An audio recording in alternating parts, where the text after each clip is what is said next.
बिरादराने मिल्लत इस्लामिया दौरे तूफान चल रहा है, तूफानों का दौर है। और इस तूफान के दौर में तरह तरह का तूफान जो है, कहीं गुमराही का तूफान, कहीं अजाब का तूफान, कहीं कुफ्र का तूफान, कहीं शिर्क का तूफान, कहीं राफजियत का तूफान, कहीं नेचरियत का तूफान, कहीं कादियानियत का तूफान, कहीं खारजियत का तूफान। हर तरफ से तूफान उठ रहे हैं जनाब। ये उसूल है, जब तूफान आया करता है जितने पत्ते जमीन पर होते हैं सारे उड़ जाया करते हैं। जब तूफान आया करता है जितने पत्तों के वसीले कमजोर होते हैं सब उड़ जाया करते हैं। और हवा और तूफान जब पत्तों को उड़ाता है, जब पत्तों को उड़ाता है तो कोई पत्ता नाली में पड़ा होता है, कोई पत्ता जनाब कहीं और पड़ा होता है, कोई पत्ता कचरे में पड़ा होता है, कोई पत्ता कमरे में चला जाता है। क्यों साहब ये पत्ते इधर उधर क्यों बिखरे हुए हैं? जवाब आएगा, तूफान आया था और उस तूफान ने इनको अपनी जगह रहने न दिया। ये बेयारो मददगार लोग थे, ये बगैर वसीले वाले लोग थे, ये बगैर जो है दामन पकड़े हुए लोग थे, ये बुरों की सोबत में रहने वाले लोग थे, ये अच्छों के दामन को पकड़े हुए नहीं थे। लिहाजा तूफान आया पत्तों को उड़ा ले गया, लेकिन एक पत्ता उन्हीं पत्तों के साथ था जो नहीं उड़ रहा, जिसको हवा नहीं उड़ा पा रही, जिसको कोई हिला नहीं पा रहा है। क्यों? जब देखा गया गौर से तो एक मजबूत से पत्थर से फंसा हुआ था। वो पत्ता मजबूत से पत्थर के नीचे दबा हुआ था। इस पत्ते की वजह से नहीं समझ में आ रहा तो नोट समझ लो। अभी देखी थी आपने, अभी छुपा के रख दी गई, अभी देखी थी। हवा चले उड़ जाएगी, कोई अबरार साहब के पास चली जाएगी, कोई फैजल साहब के पास चली जाएगी तो करीब हो जाएगी, रहेगी तो बापू की, लेकिन उड़ के इधर उधर चली जाएगी। कभी इधर दूल्हे राजा के पास, कभी मेरे पास, लेकिन कोई एक नोट ऐसी भी होगी जो माइक के स्टैंड के नीचे या कुर्सी के स्टैंड के नीचे दबी हुई होगी। कितनी तेज हवा चले, कितनी तुंद और सरकश हवा चले, कितनी खुनकी वाली हवा चले, लेकिन वो उस नोट को उड़ा नहीं पाई। अरे भाई सारे नोट उड़ गए, सारे पत्ते उड़ गए, वो क्यों नहीं उड़ रही? जवाब आएगा इसलिए कि उसने किसी का दामन मजबूती से थामे रखा है। जवाब आएगा इसलिए क्योंकि वो किसी से अपने दामने मोहब्बत को उसने किसी से उस्तवार कर रखा है, जोड़ रखा है।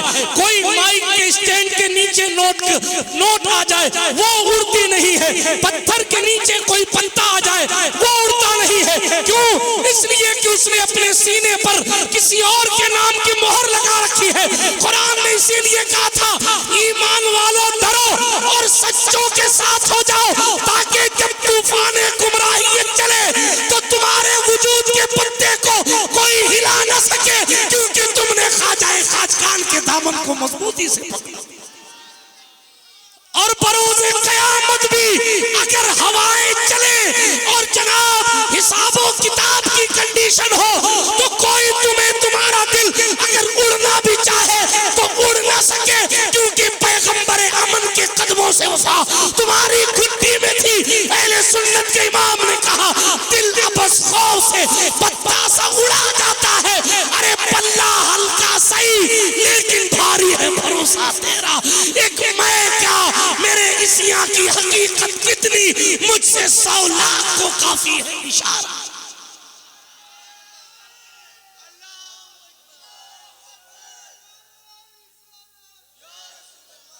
जो ख्वाजा खाजगान के दामन करम से अपने आप को मजबूत रखते हैं, उन्हें न अकीदों की गुमराही का तूफान हिला पाता है, न चरसियों और सटेरी दोस्तों की बदतमीजी का तूफान उन्हें हिला पाता है। खाला कहती है, बुआ कहती है, मामी कहती है, और वो फलाना और फलाना।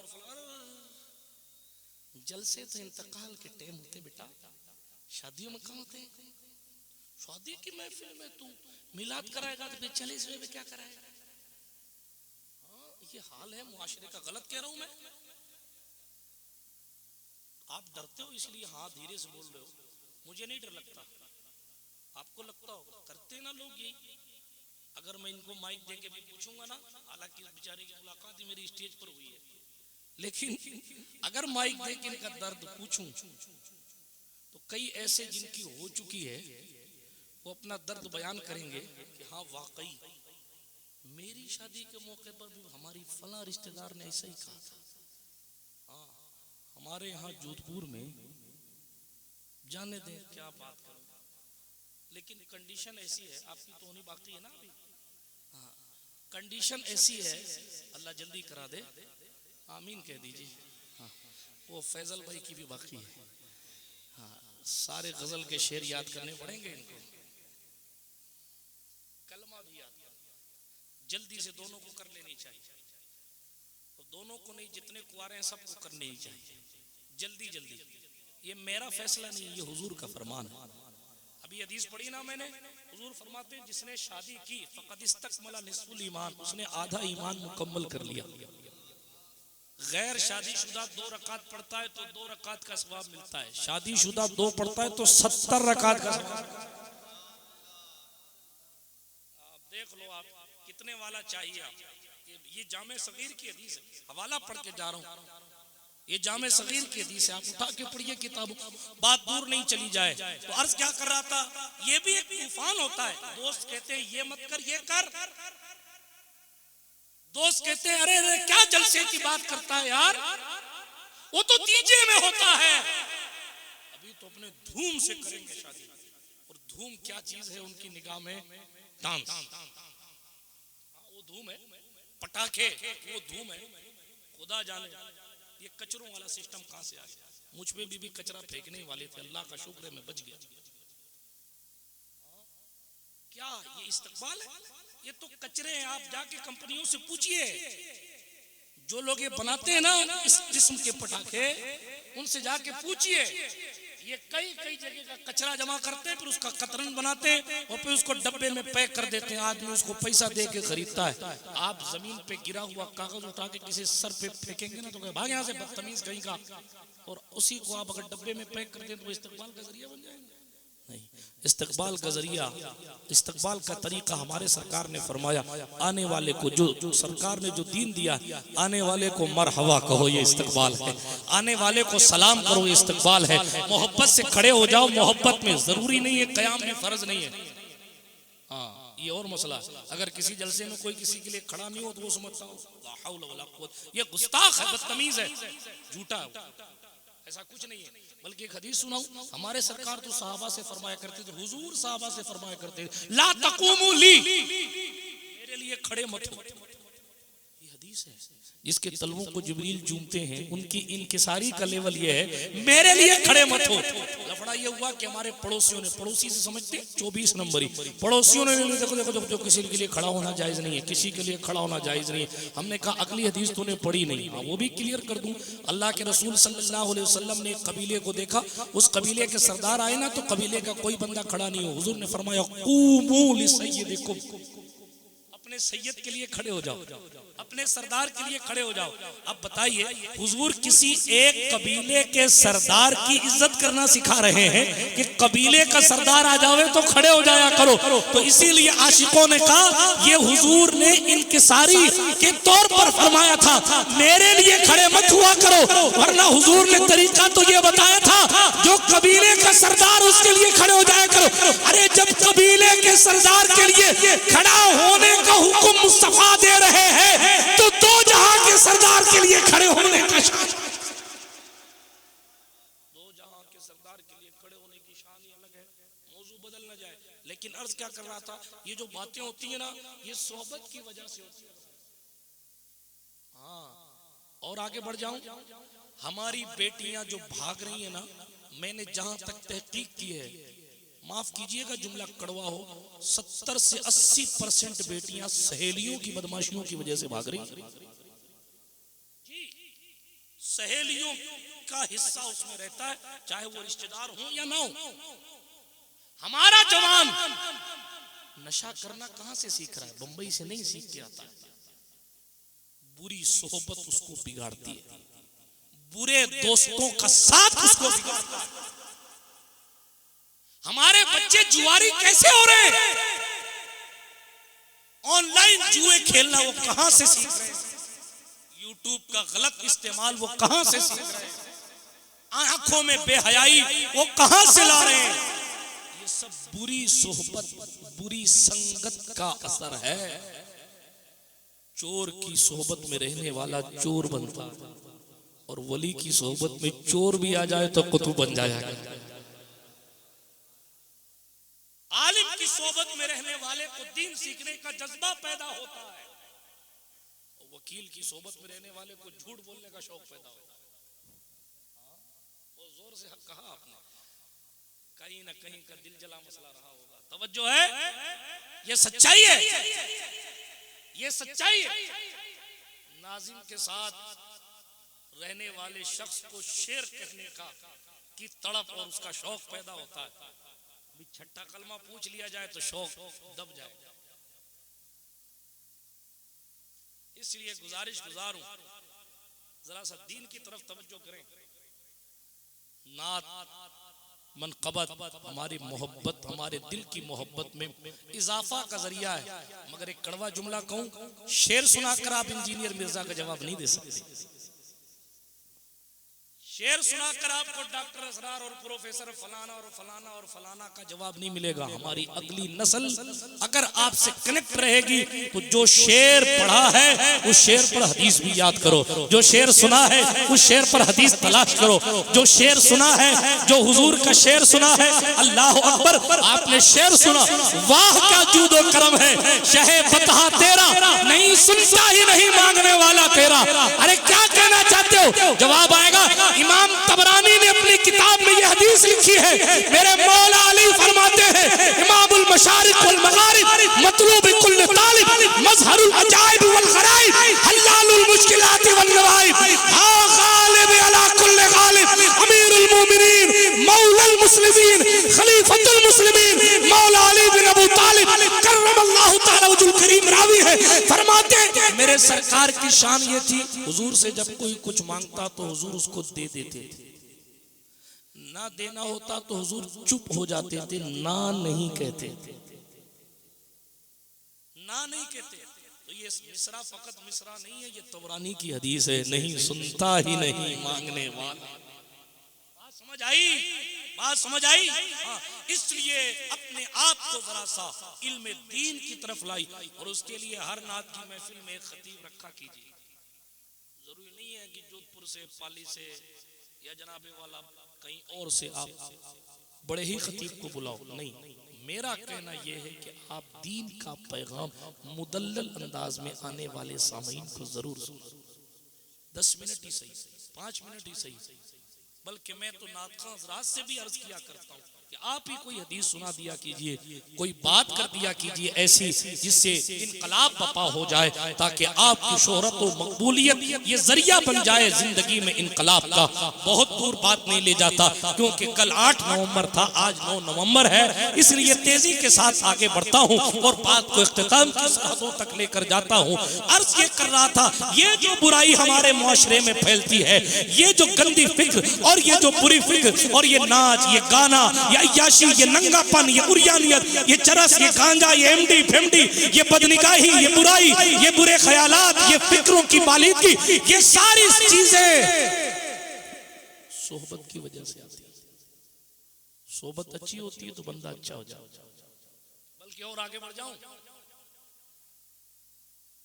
वलियों की सोहबत से कुत्ता जन्नती हो जाता है, और दुश्मनों की सोहबत से नबी का बेटा जहन्नमी हो जाता है। सोहबत इतनी अहम चीज है, हमने ये भूल गए। आज के माँ बाप नहीं पूछते कि मेरा बेटा किसके साथ बैठता है, किसके साथ रहता है, किसके साथ टाइम गुजारता है, बल्कि वो पूरा दिन अगर बदमाशों के साथ वक्त गुजारे तो उसको गुजारने दिया जाता है, और रात को महफिल की इजाजत मांगे तो माँ ये कह के मना कर देती है, रात में फिरता रहेगा, मत जाना कभी किसी जलसे में। माफ कीजिएगा, ये भी एक सच्चाई है।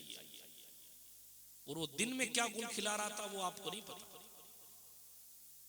वो जिंदगी में क्या सीख रहा है, क्या नहीं करना चाहिए वो कर रहा, वो आपको नहीं पता। हमारे सरकार की एक हदीस सुनाऊं, इजाजत है सुना दूं? हुजूर अलैहिस्सलातु वस्सलाम फरमाते हैं, सुनो लोगो, अल मर्उ यानी इंसान, अला दीन खलीलिही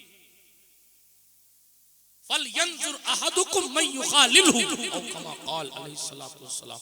हुजूर फरमाते हैं इंसान अपने दोस्त के दीन पर होता है। किसके दीन पर होता है? तवज्जो से सुनो, मोबाइल पूरी जिंदगी चलाना। इंसान अपने दोस्त के दीन पर होता है। फलयंजुर अहदुकुम, तुम में से हर एक को ये देखना चाहिए और गौर करना चाहिए कि वो किससे दोस्ती कर रहा है। अगर हमारा ये मसला सॉल्व हो जाए ना कि हमें किससे दोस्ती करनी है और किससे नहीं करनी है, अगर हम ये क्लियर कर लेना अपने जहन में कि हमें किसको दोस्त रखना है किसको नहीं रखना शरीयत की रोशनी में, मैं समझता हूं 50% बुराई हमारे मुआशरे से खत्म हो जाएगी। क्यों? मैंने अर्ज किया अभी, नशा बुरी संगत की वजह से सीखा जाता है। अगर माँ बाप अपनी औलाद को कंट्रोल करके, देखिए उसको सोहबत तो चाहिए, आप उसको घर में बंद करके नहीं रख सकते, उसको वक्त तो चाहिए। उसके लिए आप वो डायरेक्शन सेट करें कि वो अपना वक्त जो गुजार रहा है वो अल्लाह के कलाम को सुनने में गुजारे, रसूल पाक की बातें सुनने में गुजारे, औलियाए कामिलीन के बारे में जानने के लिए वक्त गुजारे। जब इस तरह की वो कोशिश करेगा यकीनन उसकी जिंदगी में इनकलाब आएगा। और फिर जब वो बड़ा होगा तो आपको उसको हाथ जोड़ के नहीं कहना पड़ेगा कि भाई साहब मेरी इज्जत का ख्याल करना, मेरी सफेद दाढ़ी का ख्याल करना, नाच मत करवाना यार, मैं नमाजी हो गया हूँ, पहले जो था सो था, अब तो मैं नमाजी हो गया हूँ, अब तू नाच करवाएगा तो मेरी इज्जत नहीं। अब कुछ नहीं होने जाने वाला। अब पछता है का हो जब चिड़िया चुग गई खेत, कबीर दास का है शायद, कभी कभी मैं उनकी शायरी भी पढ़ लेता हूं। तवज्जो है आपकी? अर्ज ये करना मकसूद है, जब बचपना था तभी आप उसको बता दो बेटा अपने यजीद की कंपनी वाले नहीं, अपने हुसैनी हैं। सारी दुनिया अगर यजीद हो जाए फिर भी अपने हुसैनी ही रहेंगे। और हुसैनियत की शान ये है कि दीन को इतनी अहमियत दो, अगर दीन के लिए 6 महीने के मासूम सिफत बच्चे को भी कुर्बान करना पड़े तो कुर्बान कर दो, लेकिन दीन की इज्जत को पामाल ना होने दो। ये हुसैनियत है। हुसैनियत ये है हम शक्ले पैगंबर हजरत अली अकबर को लुटाना पड़े तो लुटा देना, मगर इब्ने जियाद इब्ने नामालूम के फौज नामर्द के सामने अपनी जिंदगी को कुर्बान होने से बचाना नहीं बल्कि कुर्बान कर देना, लेकिन दीन की इज्जत और दीन के वकार की हिफाजत कर लेना। चंद रुपयों को दिखाकर अगर इब्ने जियाद की फौज तुम्हें झुकाना चाहे तो झुकना नहीं, रुपयों को लात मार के झूठी इज्जतों झूठी शोहरतों को पालाए ताक रख के कहना हम हुसैनी हैं, हुसैनी।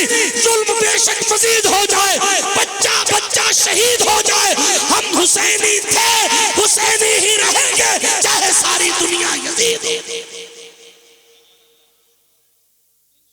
सारी दुनिया तो ये हुसैनियत नहीं है। अम्मी ने कह दिया था इसलिए नाच लिया, हुसैनियत। यही तो इम्तिहान है हुसैनियत का, यही तो इम्तिहान है हुसैनियत का कि भीड़ क्या कह रही थी, सदर साहब कौम के क्या कह रहे थे, फला साहब क्या कह रहे थे, खालू क्या कह रहे थे, मामू क्या कह रहे थे, चचा क्या कह रहे थे, फला क्या कह रहे। आपने कहा हम किसी की नहीं सुनेंगे, हम सिर्फ इतना सुनेंगे हुसैन के नाना क्या कहा। हुसैनियत को पाना है तो टक्कर ले यजीदों से। ये वो मंजिल है जो लफ्जों में समझाई नहीं जाती। टक्कर कैसे लेंगे? भाला लेके दौड़ेंगे? हमारे लोग समझते हैं अखाड़ा खेलना सीख जाओ ये टक्कर लेना। नहीं, यजीद तो अंदर बैठा है आपके। यजीद किस चीज का नाम? यजीद फकत एक वजूद का नाम नहीं है, बल्कि आज की तारीख में बातिल नजरिए का नाम यजीद है, आज की तारीख में झूठ का नाम यजीद है, आज की तारीख में शरीयत मुतहरा में मुदाखलत करने वाली चीज का नाम यजीद है। आज के माहौल को देखकर कहा जाए हुजूर की शरीयत माज़ अल्लाह रब्बिल आलमीन बदलने की कोशिश की फिक्र का नाम यजीद है। बात समझ में आ रही है आपको कि ऊपर से जा रही है? हाथ उठा करके या रसूल अल्लाह आ रही, मैं समझा सो गए, लेकिन अल्लाह का शुक्र है कि आ रही। इसलिए गुजारिश करता हूँ सोबत अच्छी करो। पहली बात, जब साथी अच्छे होंगे तो अच्छी अच्छी बात करने का जी चाहेगा। साथी कुत्ता जन्नती हो गया, अभी कहा मैंने कुत्ता। इसीलिए हुजूर ने फरमाया सल्लल्लाहु अलैहि वसल्लम, हर एक शख्स ये देखे कि वो दोस्ती किससे करता है। आज हम गधों की तरह दोस्ती कर रहे हैं, सबसे दोस्ती, जिसका मैसेज आ गया उससे दोस्ती। कंडीशन तलाश कर रहे हैं कौन अपना, हालांकि कोई भी दोस्त नहीं, दोस्त की डिफिनेशन में कोई नहीं आता। ये दोस्ती बस इतनी है, दोस्ती पक्की, खर्चा अपना अपना वाली दोस्ती है, इतनी दोस्ती है, इतनी दोस्ती। मुसीबत आ जाए तो दोस्ती टूट जाती है। हाँ, पुलिस वाले डंडा पटक दिया कर तो दोस्ती टूट जाती है। मेरा तो उससे कोई ताल्लुक ही नहीं है साहब, देखो आप मेरी कॉल डिटेल चेक कर लो, मैं तो बात ही नहीं कर रहा। ये कंडीशन है, ये दोस्ती नहीं हो जाने दे, बात बहुत चली जाएगी। ये दोस्त होना भी एक अलग टॉपिक है, मगर हुजूर मौलाए कायनात ने फरमाया था दोस्तों सुनो, मौला अली कहते हैं भाई सोना है, दोस्त हीरा है, दोस्त हीरा है, हीरा है। अब ये दोस्त कौन होता है? एक जुमला ये भी कहता चलो मौलाए कायनात के कौल की रोशनी में याद आ गया, फरमाते जो अपने दोस्त की आखिरत की फिक्र करे वो दोस्त होता है। दोस्त कौन होता है? आखिरत की फिक्र करे वो दोस्त होता है। चाय पिला दूंगा हो गया, मुर्गी खिला दूंगा, ये दोस्ती नहीं है। साथी है, साथी होना और है, दोस्त होना और। दोस्त होने के लिए मुश्किलात के तीरों से अपने सीनों को छलनी करने के लिए तैयार रहने वाला वजूद चाहिए। दोस्ती उस चीज का नाम है। दोस्ती देखनी है तो यारे गार को देखो, दोस्ती देखनी है तो अबू बकर सिद्दीक को देखो। दोस्ती का मामला ये, दुरूद शरीफ पढ़ लें आप, अल्लाहुम्मा सल्ली अला सय्यिदिना मौलाना मुहम्मद व अला आलि सय्यिदिना मौलाना मुहम्मद कमा तुहिब्बु व तर्दा बिन तुसल्ली। आप ही से कहा मैंने दुरूद शरीफ पढ़ने के लिए, आपसे ही। आप लोग बैठे ना, आप लोग अल्लाहुम्मा सल्ली अला सय्यिदिना मौलाना मुहम्मद व अला आलि सय्यिदिना मौलाना मुहम्मद कमा तुहिब्बु व तर्दा बिन तुसल्ली अलैहि। दोस्ती इसलिए अपनी सोबत अच्छी करें। बात समझ आई? आइए आगे बढ़ते हैं, वो बात कर लूं ताकि पॉइंट क्लियर हो जाए। कुत्ता जन्नत में जाएगा, इसका असहाबे कैफ का क्यों जाएगा? क्यों जाएगा?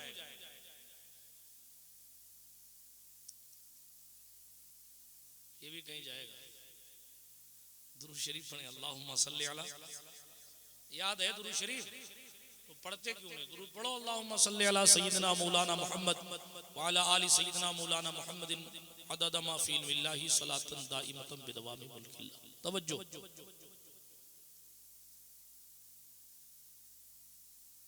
असहाबे कहफ ईसा अलैहिस्सलाम के दौर के वली हैं। किस दौर के? 12 बजे के बाद आपको बोलना पड़ेगा, तब तो मैं बोलूंगा, वगरना तो सलाम पढ़ा दूंगा। कोई तो पढ़ना ही आता होगा। हाँ, सोहबत असर डालती है। वलियों के साथ रहने वाला अपनी बुरी आदतों को छोड़ देता है, उसे अच्छाइयां ही अच्छाइयां याद आती है। जो नमाजियों के साथ रहता है उसे शौक़ बंदगी याद आता है। जो रोजेदारों के साथ रहता है वो रोजा नहीं छोड़ता। जो परहेजगारों के साथ रहता है वो भी परहेजगारी की तरफ गामजन हो जाता है। जो चोरों के साथ रहता है वो चोर बन जाता है। जो सटेरियों के साथ रहता है उसका दिल भी सट्टा खेलने का। जिसकी जिंदगी में सोहबत अच्छी नहीं होती वो कामयाब कभी नहीं होता। इसलिए अपनी जिंदगी में सोहबत अच्छी करो, संगत अच्छी करो। मौलाना जलालुद्दीन रूमी ने फरमाया था, यक जमाना सोहबते बा औलिया बेहतर अज सद साला ताअते बेरिया। एक जमाना अल्लाह के वलियों की सोहबत में रहना 100 साल की इबादत से बेहतर है। मौलाना रूम ने कहा क्यों?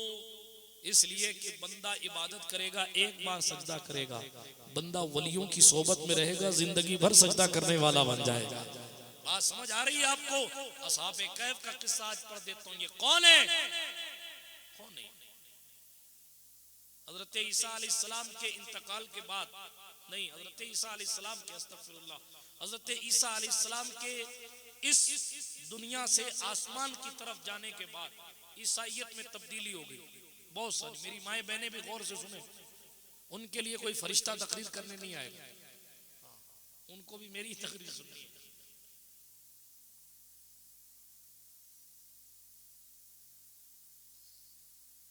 ईसाइयत में तब्दीली ऐसे आने लगी कि ईसाई शिर्क की तरफ जाने लगे, बुत परस्ती की तरफ चले गए। आज भी ईसाइयत बुत परस्ती का शिकार हो गई। वो सरकार ईसा के दौर में, सरकार ईसा के आसमान पर तशरीफ ले जाने के बाद ये खुराफात शुरू हो गई। बढ़ते बढ़ते मंजिल यहाँ तक पहुंची कि एक बादशाह गुजरा था, दकियानूस। वो इतना जालिम था कि जो बुत परस्ती करता उसको अजीज रखता था और जो बुत परस्ती नहीं करता उसको कत्ल करवा देता। वो कहता था ये ईसा अलैहिस्सलाम की मूर्ति है, इसको पूजो। तवज्जो इधर होनी चाहिए आपकी, इधर इस वक्त सबसे इंपॉर्टेंट में, पूजो इसको। नहीं पूछते तो कत्ल करवाते। उसी के जुल्म से बचने के लिए कुछ लोग भाग कर एक गार में छुपने चले। एक गार में जब वो छुपने जाने लगे तो एक कुत्ता उनके साथ वहां पहुंचा। उन्होंने कुत्ते से पलट कर कहा, तू भाग यहां से, हम यहां छुपने जा रहे हैं, यहां छुपने जा रहे हैं। कुत्ते ने कहा, कुत्ते को अल्लाह पाक ने ज़बान दे दी, या उसने ज़बान हाल से कहा, मुझे भी अपने साथ रख लो, मैं तुम्हारे साथ रहना चाहता हूं।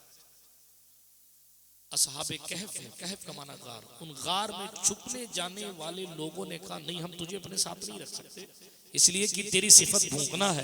अगर तू भौंकेगा तो सब जान जाएंगे कि ये सारे लोग जो जान बचा कर आए वो इस गार के अंदर छुपे हुए हैं, इसलिए सब जान जाएंगे और हम छुप नहीं पाएंगे और हमारा भी कत्ल हो जाएगा, लिहाजा हम तुझे अपने साथ नहीं रखते। कुत्ते ने कहा, मैं तुम्हारे लिए अपनी भौंकने की सिफत छोड़ दूंगा, आदत छोड़ दूंगा, तुम मुझे अपने साथ रख लो, मुझे अपने साथ रख लो। उन्होंने कहा, ठीक है, अगर ये वादा करता है और इस तरह करता है तो हम तुझे अपने साथ रखते। कुत्ते ने भौंकना छोड़ दिया। सावा वालों, मैं इसी पर कहा करता हूं, अगर कोई जानवर अपनी फितरत अल्लाह के वलियों के लिए छोड़ सकता है तो हम गुनाह गौसे पाक के लिए क्यों नहीं छोड़ते?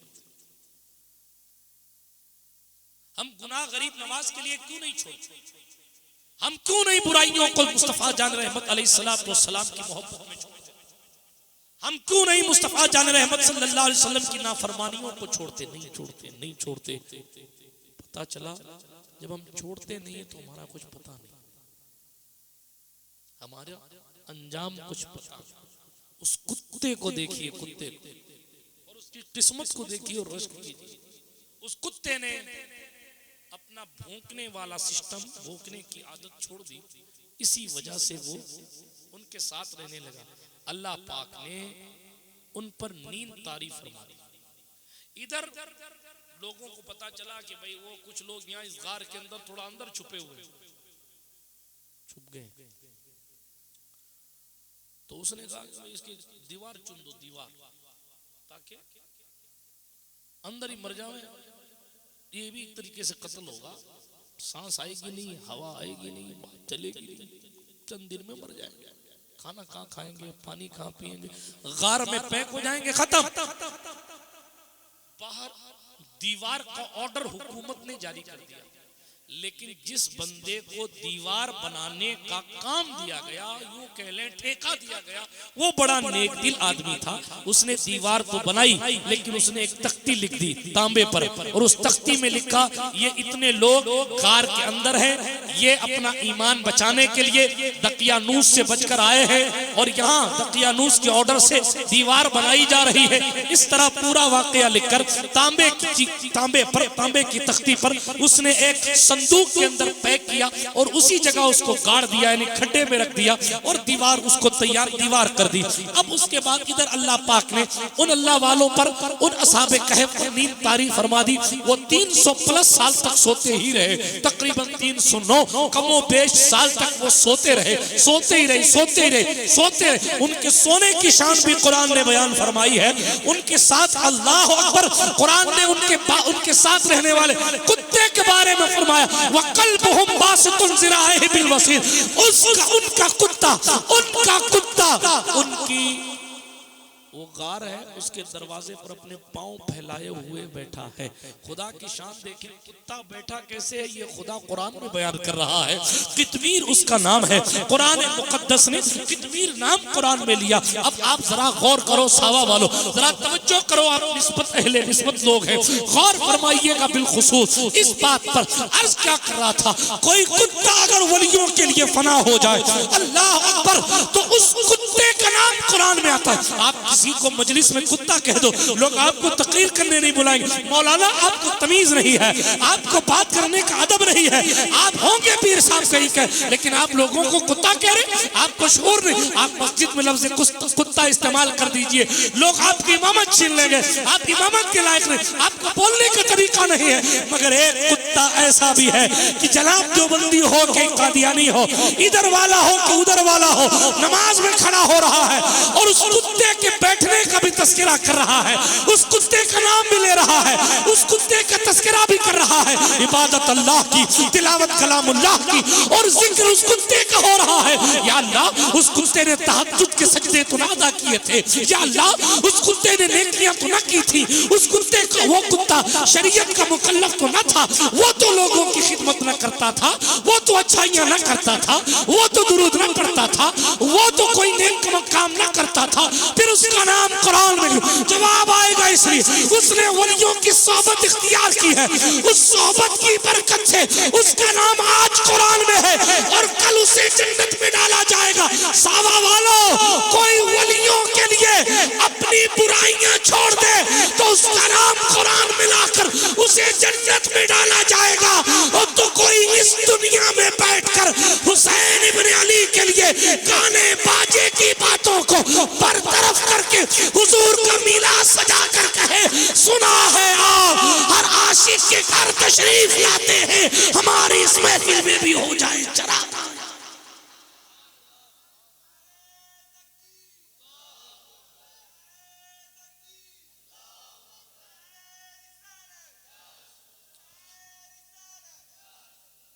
अगर वो इस तरीके से ये महफिल सजाकर कुर्बानियां देकर अपने मालिक को राजी करने के लिए कुर्बानियां दे, जाहिर बात है कि कुदरत उसको अच्छा बदला था। लेकिन अर्ज क्या कर रहा था, सोहबत की बात चल रही थी, इसी में असहाबे कहफ का किस्सा आ गया। 300 साल गुजर गए, 300 साल से ज्यादा।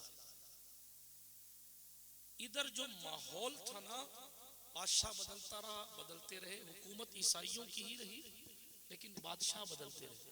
एक बादशाह का दौर आया, उस बादशाह का नाम था बेदरोस। जब उसका टाइम आया, उसके दिल में तौहीद का गलगला था, एक खुदा को मानने वाला था, एक खुदा। ईसा अलैहिस्सलाम को खुदा का बेटा नहीं मानता था। जो अकीदा दकियानूस का था, उसके खिलाफ अकीदा बेदरोस का था। इसलिए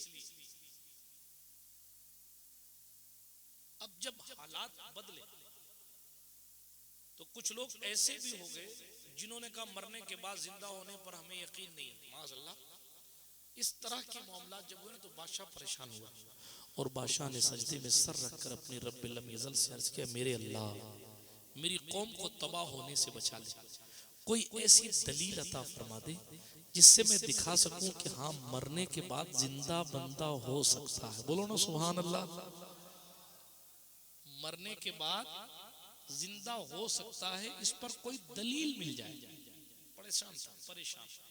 खुदा ने उसकी सुनी। एक चरवाहा, बकरियां चराने वाला, बकरियां चराते चराते जब उस जगह पहुंचा जहां इनकी गार थी, तो उसने सोचा मैं अपनी बकरियों को क्यों नहीं इस गार में बैठा दिया करूं, ये जो दीवार तोड़ दूं, मैं पूरा दिन यही रहता हूं, मैं भी थोड़ा आराम कर लूंगा, बकरियां मेरी चलती रहेंगी। उसने क्या किया कि वो जो दीवार बनाई गई थी 300 प्लस साल पहले, उस दीवार को उसने तोड़ अपनी बकरियां बिठाने के लिए। अल्लाह असबाब पैदा करता है। देखें आप, हम कहते हैं ये चीज नामुमकिन है, कैसे हो सकती है? वो नामुमकिन को मुमकिन करके बताता है कि ऐसे हो सकती है। इसलिए मैंने कई तकरीरों में कहा, आज सावा में भी कहता हूं, अपने दिमाग के मुताबिक फैसले न लगाया करो। हमारा काम मांगना है, काम होगा कैसे वो जाने, काम होगा कैसे वो जाने। अरे साहब, ये तो मुमकिन ही नहीं है। घोड़े समंदर के पानी के ऊपर दौड़े, वो भी मुमकिन नहीं था, लेकिन दौड़वाया कि नहीं? हाँ, आग फूल बन जाए मुमकिन नहीं था, करके दिखाया ना उसने।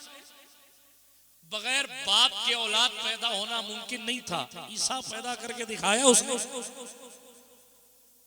मूसा अलैहिस्सलाम के दौर में फिरौन तकरीबन 40 या 60 हजार बच्चों को कत्ल कर चुका था।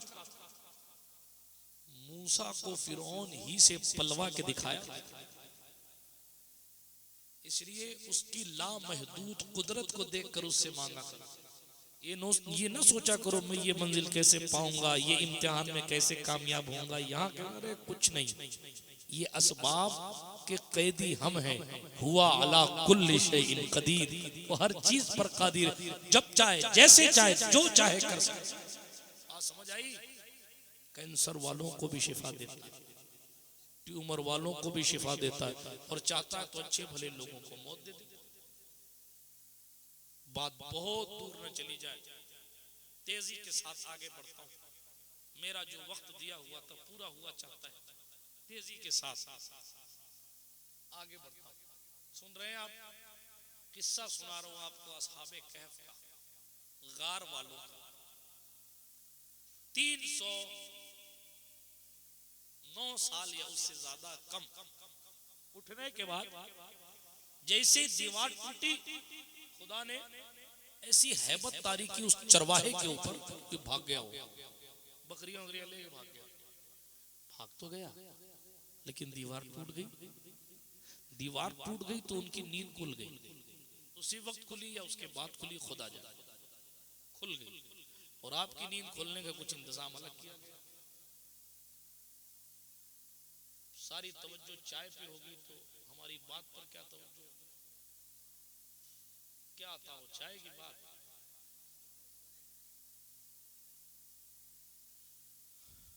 दुरूद शरीफ पढ़िए, अल्लाहुम्मा सल्ली अला सय्यिदिना जद्दिल हसन वल हुसैन व अला आलि सय्यिदिना जद्दिल हसन वल हुसैन व अंजिलहुल मक़अदल मुक़र्रब इंदका यौमल क़ियामह। चलिए बात को खत्म करता हूँ तेजी के साथ। जब उठे ये तो इनको भूख लगी, नींद से उठने के बाद वैसे भी भूख लगती है। ये सोए जब सुबह थी, उठे जब शाम की कैफियत लग रही थी, तो इनको लगा कि वही दिन है। उठे कई 100 साल बाद, लेकिन लगा कि अभी सोए थे अभी उठ गए। तो जो है आपकी भूख लगी तो पैसा जो पुराना वाला था, वो जो सिक्का लेके गए थे कार में, वो सिक्का वापस निकाला, और वो सिक्का वापस निकाला। और सिक्का जब निकाला तो उस सिक्के को देखकर यमलीखा को भेजा कि भाई ये सिक्का ले जाओ, और ये सिक्का ले जाकर नान भाई को दो, रोटी वाले को, ताकि वो हमें खाना दे। यमलीखा निकले, सिक्का लिया उन्होंने और लेकर चल पड़े। और जब बाजार में होटल पे जाकर कहा कि भाई ये खाना दे दो हमें, उसने कहा सिक्का कहाँ मिला तुम्हें भाई साहब, सिक्का कहाँ मिला? हमारा है। वो कहते जब मैं बाहर निकला तो मैंने देखा ये तो इस्लाम का बोलबाला नजर आ रहा। लोग तौहीद की बातें कर रहे हैं, हजरत ईसा रूहुल्लाह का कलमा पढ़ रहे हैं। हालांकि कल का हाल तो ये था कि अल्लाह को एक मानने पर कत्ल कर दिया जा रहा है। आज का हाल ये कि एक दिन में इतनी तब्दीली कैसे आ गई, एक दिन में ये बदलाव कैसे आ गया। ये सोचते अरे खैर मुझे तो खाना लेने भेजा गया, जल्दी से मैं जाता हूँ खाना लेने के लिए। होटल पे गए, सिक्का दिया, होटल वाला घूर घूर को देख रहा, कहाँ से लाया ये सिक्का? हमारा है। झूठ बोल रहे हो तुम, कहिए हमारा सिक्का है। मालूम आपको, उसने पलट के कहा ये सिक्का हमारे यहाँ कई 100 साल पहले चलता था, अभी नहीं चलता।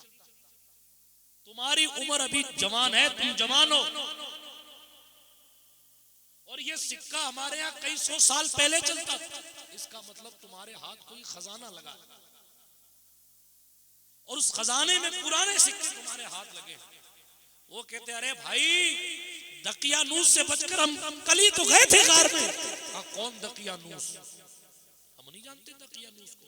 एक ने कहा हाँ, एक बादशाह कई साल पहले गुजरा है, वो बुत परस्ती था, बड़ा जालिम था, हमने सुना है। कई 100 साल पहले? अरे कल ही तो हम जाके सोए थे गार में। कुरान का किस्सा सुना रहा हूं, कुरान का। कल ही तो हम जाके सोए थे। नहीं भाई तू झूठ बोल रहा। उसको पकड़ लिया, ले चलो पुलिस के पास। हुक्काम ने उसको पकड़ा, हाकिमों की जमा हुक्काम है, हुक्का नहीं समझना आप, हाकिम। हुक्का बड़े काफ से होता है। अब तो ये भी दौर आ गया ना, उर्दू की भी तशरीह करनी पड़ती है। कहतुर रिजाल है, दौरे कहतुर रिजाल। हाँ ये भी नहीं समझ में आएगा कहतुर रिजाल क्या होता है। चलिए पकड़ा गया, पुलिस ने तहकीक की तो उसने पूरा वाकया जनाबे यमली खान ने बताया, और बताने के बाद कहा यकीन ना हो तो चलो मैं कार के किनारे ले चलता हूँ और भी दोस्तों से मिलाता हूँ, मैं अकेला थोड़ी हूँ। इधर कदमों की आहट हुई, अंदर वाले जो बाकी थे ना यमली खान पकड़ा गया। अब हमारा कत्ल पक्का हुआ, अस्तगफिरुल्लाह ला इलाहा इल्लल्लाह पढ़ना शुरू हो गए। वो ये तो पकड़ा गया तो अब हमको बादशाह कत्ल कर देगा। जिस चीज का डर था वो हो गया, क्योंकि कल हम छुप के आए थे, आज हम मारे जाएंगे। लेकिन वो वहां आया, खुदा की शान कि एक तख्ती तफ्तीश के बाद वही जो उस एक बंदे से कुदरत ने ये काम करवाया था कि तांबे पर तख्ती लिखवा कर संदूक में रखवा दी थी, वही तख्ती इनके हाथ लग गई जब इन्होंने इधर उधर खुदाई की, तहकीक की, दीवार डई हुई जगह को देखा, चेक किया, कोई निशानी मिले जिससे ये पता चले कि ये सच बोल रहे हैं कि झूठ बोल रहे हैं। अल्लाह अकबर। जब तख्ती मिली तो बड़ा हैरत ज़दा हुआ पूरा अमला, और फिर उसके बाद बादशाह बेदरोस को खबर की गई, बादशाह सलामत ऐसा ऐसा मसला यहाँ शहर उसूस के एक इलाके में पाया गया, यहाँ एक गार है और ऐसी ऐसी कंडीशन। बादशाह बेदरोस ने जब उस खत को पढ़ा, उसकी आंखों में आंसू थे, उसने सजदाए शुक्र अदा किया और उसने लोगों को जमा करके कहा तुम कहते हो मरने के बाद जिंदा नहीं होते, ये खुदा की कुदरत देखो, वो 300 साल सुला कर जिंदा कर सकता है तो मार के भी वो जिंदा कर सकता है। काम आए वहां, सलाम कलाम हुआ उन वलियों से, उसके बाद वो सलाम करके वापस अपने गार में चले गए। खुदा की शान, वो जब वापस में गार में गए, अल्लाह पाक ने मलकुल मौत को भेजकर उनकी रूह कब्ज करवा ली, उनका वही इंतकाल हो गया। फिर उसके बाद उसी गार के करीब एक मस्जिद बनाएगी, तफसीर खाजिन उठा के पढ़िएगा, पड़ोसियों को भी बताइएगा, क्या वही एक मस्जिद बनाएगी। जो इंजीनियर या डॉक्टर ये कहे कि मस्जिद बनाना कब्र पर हराम है, जनाब ये सही नहीं है। मैं पूछता हूँ, कुरान ने कहा लनत्तखिज़न्ना अलैहिम मस्जिदा, हम इन असहाबे कहफ की कब्रों के करीब मस्जिद बनाएंगे। पता चला मजार के करीब मस्जिद बनाना ये सिर्फ औलियाए मोहम्मदीयीन का तरीका नहीं है, ये दौरे औलियाए ईसवीयीन का तरीका भी है। इसीलिए इधर बगदाद मोहल्ला में गौसे आजम का मजार है और इधर मस्जिद मुबारक है।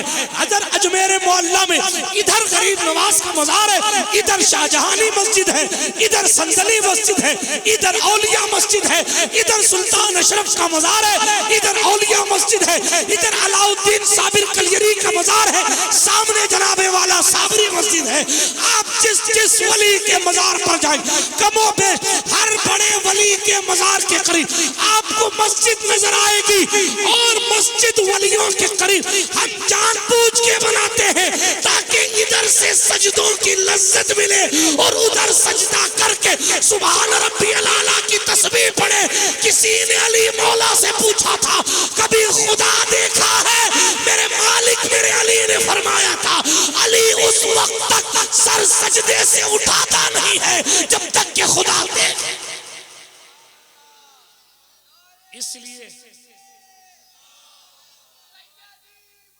इसलिए अली वालों से रोशनी लेते हैं और सजदों की लज्जत।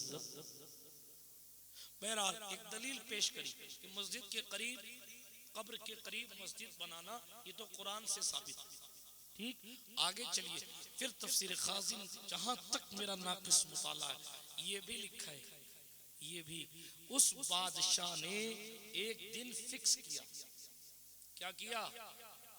क्या किया? फिक्स। किस लिए? लोग आए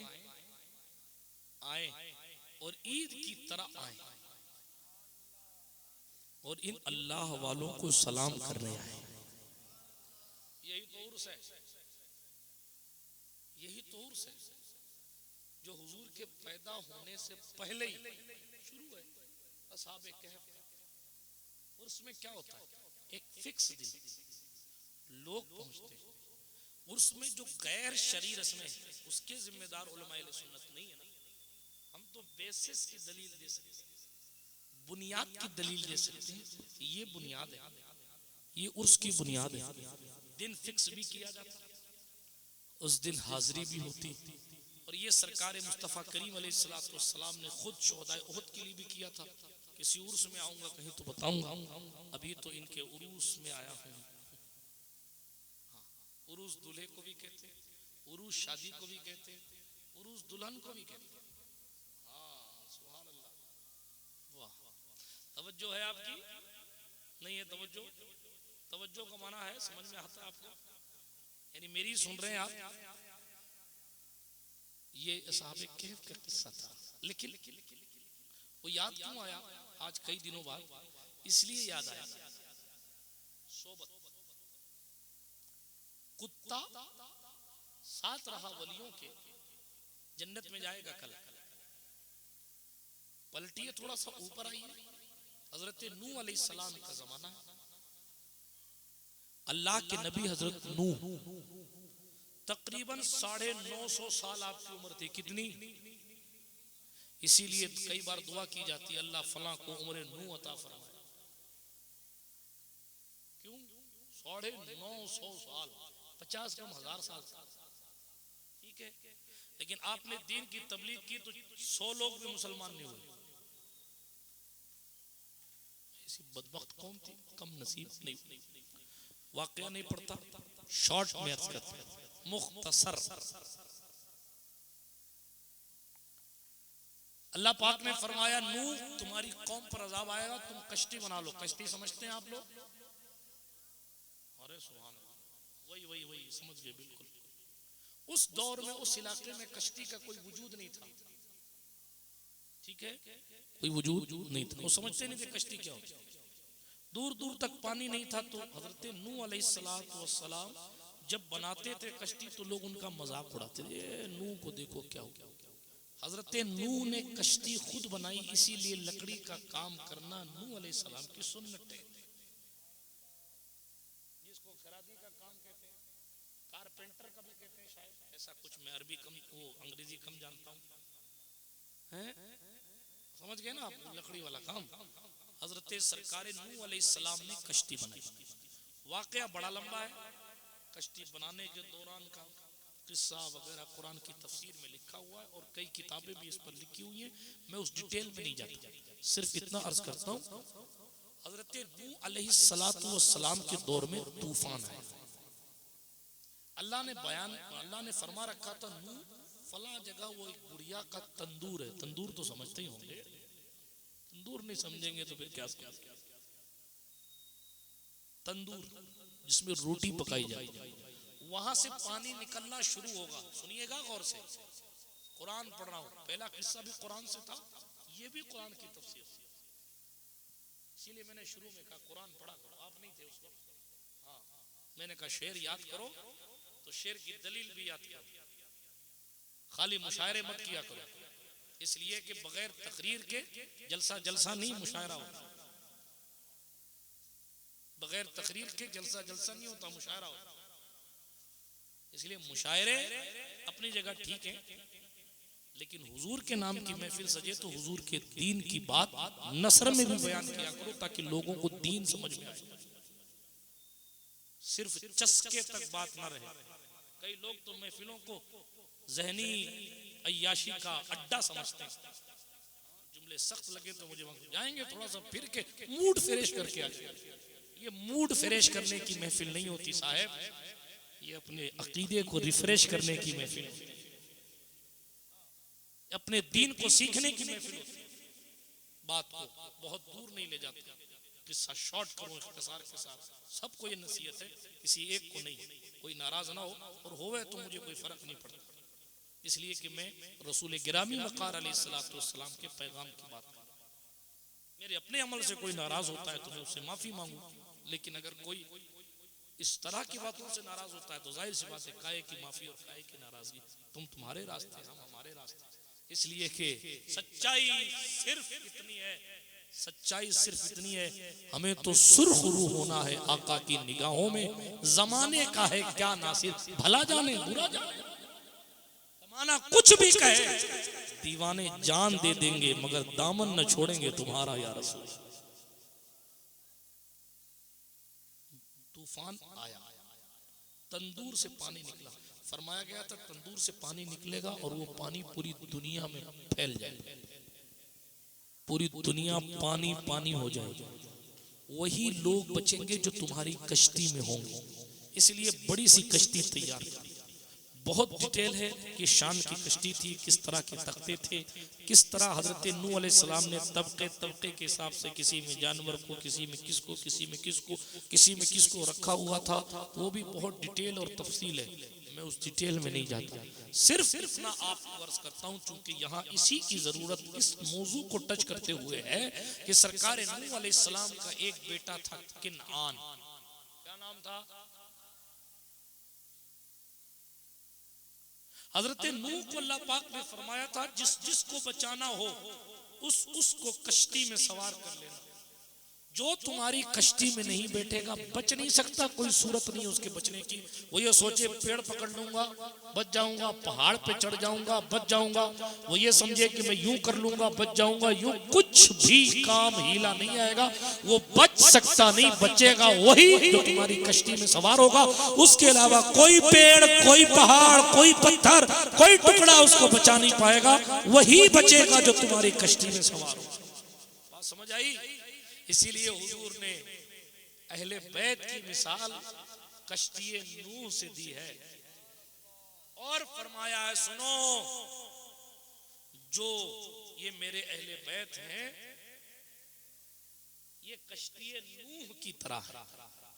मसलु अहल बैती कसफीनति नूह, मेरे अहले बैत की मिसाल नूह की कश्ती की तरह। बचेगा वही जो इसमें बैठेगा। अगर ये कहे कि मैंने इसको पकड़ रखा है, उसको पकड़ रखा है, उसको पकड़ रखा है, उसको पकड़ रखा है, उसको पकड़ रखा है, अहले बैत को नहीं पकड़ रखा, ये आज के मुफ्ती का फतवा नहीं, हुजूर फरमा चुके वो बच सकता ही नहीं। जिसने भी कश्ती अहले बैत को छोड़ा, यानी दामने अहले बैत को छोड़ा, गोया कि वो तूफान नूह में कश्ती से उतर गया और कश्ती से उतरने वाला डूबेगा। इसीलिए हुजूर ने फरमाया मेरी अहले बैत की मिसाल नूह की कश्ती की तरह है। मन रकिबहा नजा, जो इस कश्ती पर सवार हो जाएगा नजात पा जाएगा। मन तखल्लफा अन्हा हलक औ कमा काल औ काला गरिक, फरमाया वो हलाक हो गया जो पीछे रह गया या डूब गया। सरकार ने या हलाका फरमाया या गरका, बहरहाल आगे बढ़ता हूं।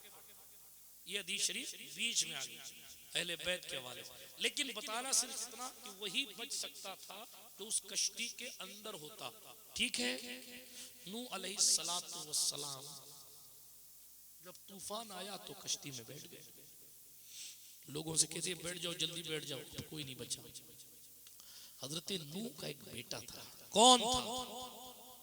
बोलो कि ना, वो रहता था काफिरों की सोहबत में, यानी हजरत नूह अलैहिस्सलाम के इनकार करने वालों की सोहबत में, अल्लाह के मुनकिरीन के साथ रहता था। संगत का ये लोड था कि बुरी सोहबत की वजह से उसने अपने नबी बाप की भी नहीं सुनी। नूह कहते रहे बैठ जा, कश्ती में बैठ जा, अल्लाह का कलमा पढ़, अल्लाह की तौहीद का इकरार कर, मेरा कलमा पढ़, बैठ जा इस जहाज में। लेकिन सोहबत बड़ी खतरनाक चीज होती है। अमर इब्ने साद न होता अगर यजीदियों की सोहबत में ना होता तो जन्नती साहबी का बेटा था ना। फिर हुसैन के खिलाफ तलवार लेके कैसे आ गया? क्योंकि उसकी सोहबत यजीदियों की थी। यजीद, आगे बढ़ जाऊं, यजीद नहीं होता अगर उसकी सोहबत और संगत खराब ना होती। वो तो साहबी का बेटा था, वो यजीद कैसे बन गया? क्योंकि उसने अपने बाप की सोहबत से ज्यादा दुश्मनाने अहले बैत की सोहबत उठाई। बात समझ में आई? इसीलिए हमेशा अपनी संगत अच्छी रखा करो। अगर बैठो तो अच्छों के साथ बैठो, वरना अकेले रहो। और बुरों के साथ बैठने के चक्कर में ईमान चला जाने का खतरा, अकीदा बर्बाद होने का खतरा, आदमी के सट्टे वाला और हराम कमाने वाला हो जाने का खतरा है। बुरी सोहबत की वजह से शादियों के मौकों पर नंगेपन और नाच को आम करने वाला हो जाने का खतरा है। क्योंकि जो दोस्त हैं उन दोस्तों की कंडीशन यही है, उन्हें सर के इमामे अच्छे नहीं लगते, उन्हें दिल पर लगी हुई नालैन का दिल पर लगा हुआ नक्शा अच्छा नहीं लगता, उन्हें जुब्बे अच्छे नहीं लगते, उन्हें इस्लामी लिबास अच्छा नहीं लगता, उन्हें दाढ़ी अच्छी नहीं लगती, उन्हें दीन अच्छा नहीं लगता, उन्हें तो बॉलीवुड अच्छा लगता है। क़यामत में वो बॉलीवुड वालों के साथ ही रहेंगे, वो जहां जाएंगे वो भी वहीं जाएंगे। लेकिन अपने को वो उड़ने वाला पत्ता नहीं बनना है। तकरीर जहां से शुरू करी थी, अपने को पत्थर के नीचे छुप जाने वाला पत्ता बनना है। दिल पर बोझ लेना पड़े तो ले लेना, मुसीबत उठानी पड़े तो उठा लेना, लेकिन हुजूर से गद्दारी मत करना। बड़ा अगर कब्रों से लोग उठ के आते तो बताते कि हमारा हाल क्या है, लेकिन उठ के आ नहीं सकते। नबी का बेटा था किनान, नबी का बेटा था। हजरत नूह बुलाते रहे, वो आया नहीं। जब नहीं आया ना, तूफान आ गया, कश्ती चल पड़ी, पानी भर गया तो कश्ती चल पड़ी। जब कश्ती चल पड़ी, हजरत नूह ने अल्लाह की बारगाह में दुआ की, या अल्लाह इन्नब्नी बिन अहली व इन्न वअदकल हक। कुरान शाहिद है, 12वां पारा पढ़िए। ये अल्लाह, तूने कहा था तेरा वादा सच्चा है, तूने कहा था तेरे घर वालों को तेरे साथ रखेंगे, मेरा बेटा भी तो मेरे घर से। इन्नब्नी मिन अहली, कुरान मौजूद है, मेरा बेटा भी तो मेरे घर से, उसे भी नजात दे। मालूम जवाब क्या है? क़ाला या नूह इन्नहु लैसा मिन अहलिक इन्नहु अमलुन गैरु सालिह। ए नूह, तुम कहते हो वो तुम्हारे अहल से नहीं, वो तुम्हारे अहल से नहीं है, वो तुम्हारे परिवार से, तुम्हारे खानदान से नहीं है। क्यों? इन्नहु अमलुन गैरु सालिह, उसके अमल अच्छे नहीं। आज का सैयद तो कई पुश्तों के बाद नबी का बेटा है, सैयदुल अंबिया का बेटा। वो भी बवासते सरकारे ज़हरा है। किनान तो नूह का डायरेक्ट बेटा है, लेकिन उसके बावजूद भी कुरान ने उसको खानदान से निकाल दिया। बरोज़े क़यामत जन्नत से निकाल के फेंक दिया जाएगा, जहन्नम में डाला जाएगा, बल्कि जन्नत में डाला ही नहीं जाएगा, निकाला जाएगा, जन्नत में दाखिल नहीं होने दिया जाएगा। क्यों? इस चीज की तरफ वो क्यों आया? क्यों नबी का बेटा होने के बावजूद भी कुफ्र किया?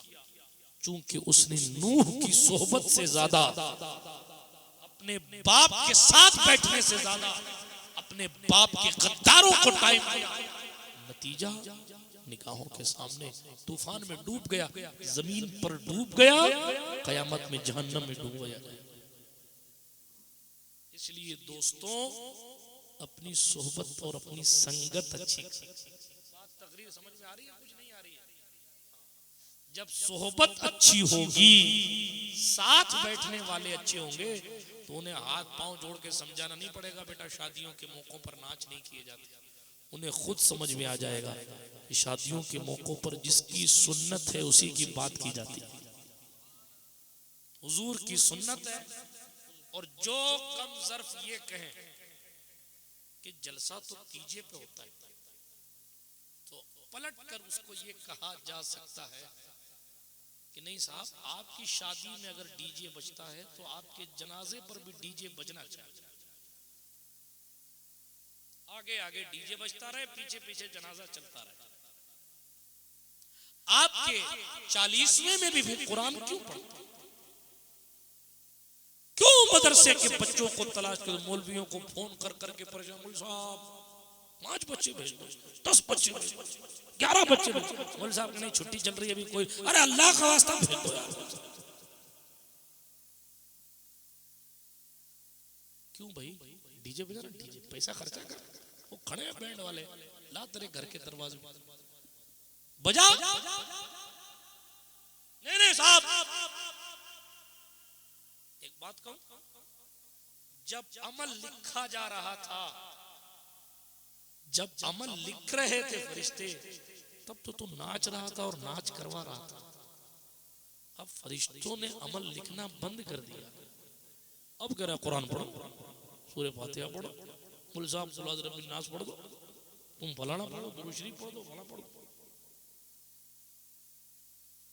फूलों के फातिहे के सहारे मत बैठे रहना, याद रखना। कोई कंफर्मेशन नहीं है। हाँ, मैं थोड़ा अलग टाइप का मौलवी हूं। जन्नत का सर्टिफिकेट और बोर्डिंग पास मेरे पास नहीं है साहब, जो मैं आपको बांट के चला जाऊं। जिसके बाप की जन्नत है ना, सैयदा ज़हरा पाक की, वो रात को रोती थी, रात को सजदे में सर रखकर। सुबह हो जाती थी, उनकी नमाजें पूरी नहीं होती थी। बात समझ शरीफ में आई? सैयदों के जद्दे आला मौला हसन है ना, जिनकी विलादत मुबारका पर हुजूर खुद सैयदा के घर जाया कर। हसन पाक, हसन बसरी कहते हैं, सुन लीजिए ये भी किस्सा, बोनस में सुना रहा हूं, तकरीर पूरी हो गई। हाँ,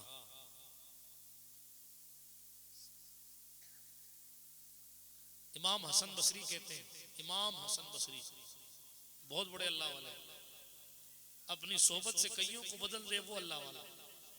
इनके मुरीद हबीब अजमी, सोबत का असर, पूरी रात बोलता रहूंगा सोबत पर। मुफ्ती आजम राजस्थान का इल्मी फैजान है, मैटर खत्म नहीं होगा इंशाअल्लाह। ये भी सोबत का असर जी। सोबत चीज है, चीज है। हबीब अजमी हफ्ता उसूलते थे पहले। हाँ, एक दिन उसूल के लाए गोश्त, तो बीवी ने कहा कि मसाला भी तो नहीं है, अभी उसूल लाता हूं। वो भी कहीं से उसूल लाए, उसूल के लेके आए, गोश्त बनाया गया। फकीर ने दरवाजे पर दस्तक दी, कहा भाई कुछ खाने को दे दो। इन्होंने कहा कुछ है नहीं, कुछ नहीं है।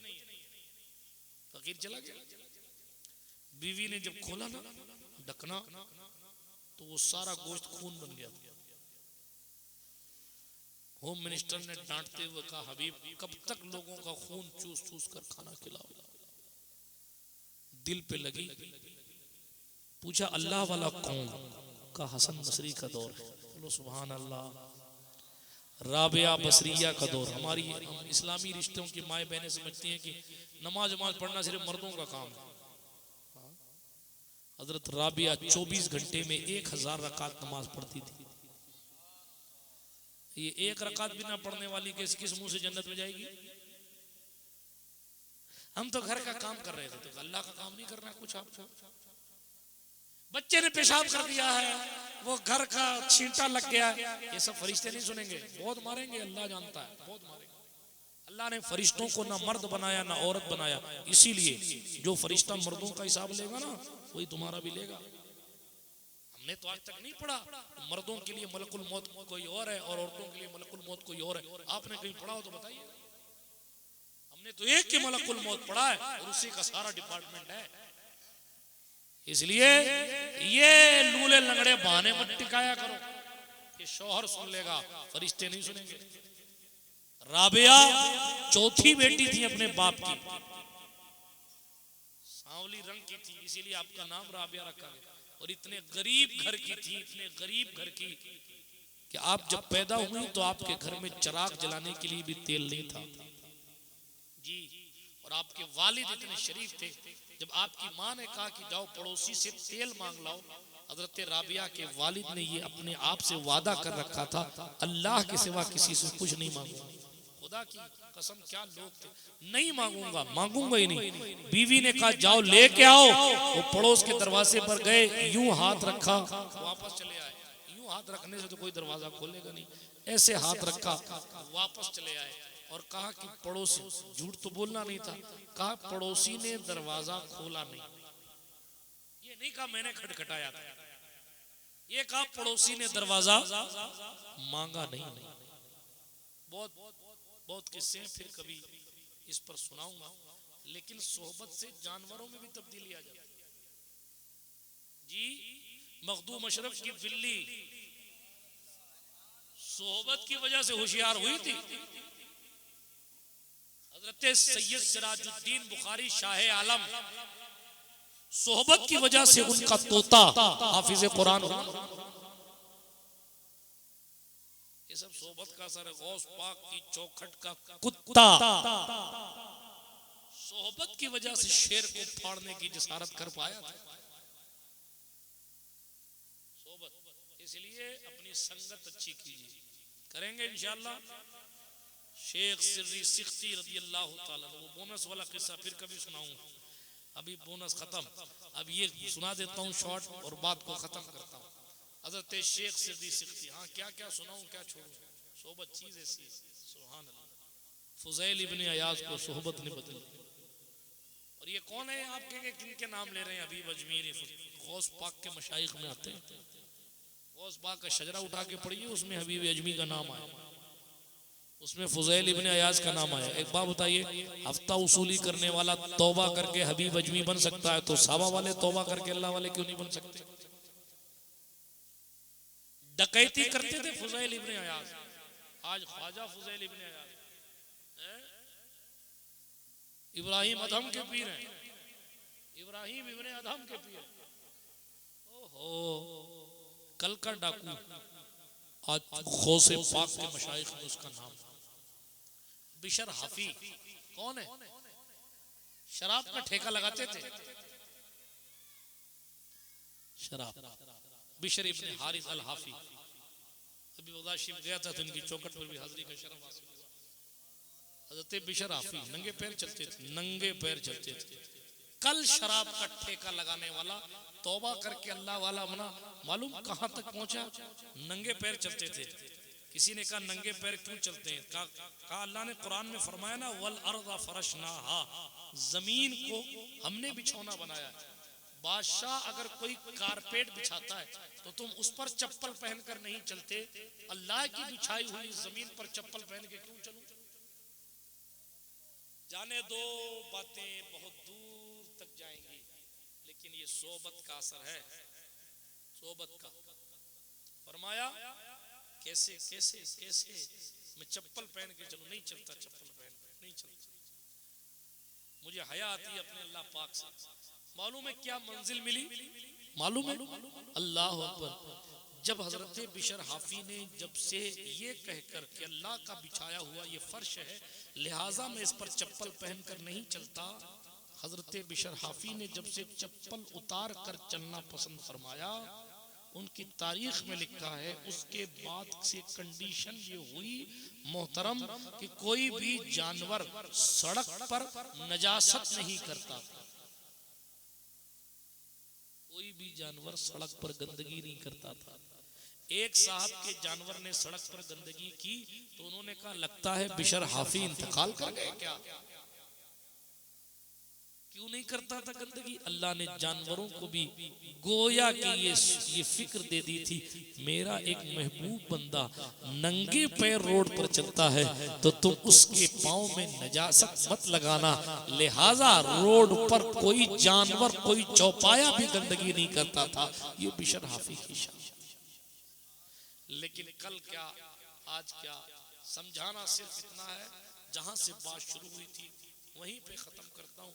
अच्छी सोबत इख्तियार करो ताकि अच्छी अच्छी महफिलें मुनक़िद हों। शादी हमारे और आपके लिए एक इबादत है, इसका मकसद निगाहों की हिफाजत है, इसका मकसद पाक दामनी है, इसका मकसद अपने ख्याल को गंदगी से पाक करना है, इसका मकसद आसान लबो लहजे में कहूँ दुनिया की अनगिनत औरतों से तवज्जो हटाकर सिर्फ एक हलाल की तरफ तवज्जो रखना, ये निकाह का खास पैगाम है। अल्लाह पाक होने वाले दूल्हा को इनकी दुल्हन से खूब मोहब्बत अता फरमाए, ऐसी मोहब्बत दोनों में दे जैसी यूसुफ और जुलेखा में अता फरमाई थी। इस मुबारक महफिल और मसरूद महफिल को सजाने में जिन लोगों ने भी मेहनतें की, अल्लाह सब की काविशों को कबूलियत का शरफ बख्शे। बहुत देर तक आप इस ठंडक में बैठे, आपका शुक्रिया। यार जिंदा सोहबत बाकी, अल्लाह पाक कहने सुनने से ज़्यादा मुझे और आप सबको अमल करने की तौफीक बख्शे। तूफान नूह लाने से क्या फ़ायदा है चश्म, दो अश्क ही काफ़ी हैं अगर असर करें, माहे मदीना अपनी तजल्ली अता करे, ये ढलती चांदनी तो पहर दोपहर की है। अस्तगफिरुल्लाह ताला रब्बी मिन कुल्लि ज़ंबिन व अतूबु इलैहि, अशहदु अल्ला इलाहा इल्लल्लाह वहदहु ला शरीका लह व अशहदु अन्न सय्यदना मुहम्मदन अब्दुहु व रसूलुहु, सुब्हानका ला इल्म लना इल्ला मा अल्लमतना इन्नका अंतल अलीमुल हकीम।